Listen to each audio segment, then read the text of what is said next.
Hello everyone, in this video, I will show you how to cancel Surfshark auto-renewal.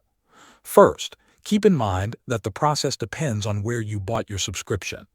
If you purchased it through the Google Play Store, the Apple App Store, or the Amazon App Store, you cannot cancel it directly on Surfshark's website.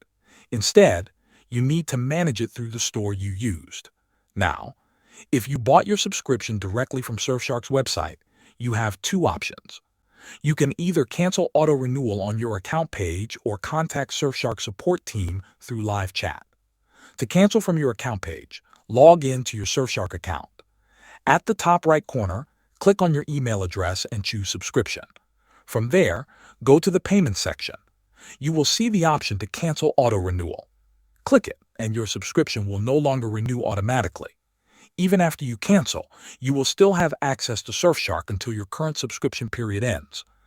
Just remember that canceling auto-renewal does not give you a refund for the remaining time. It only stops the next charge. That's all you need to know to turn off auto-renewal for Surfshark. Thanks for watching.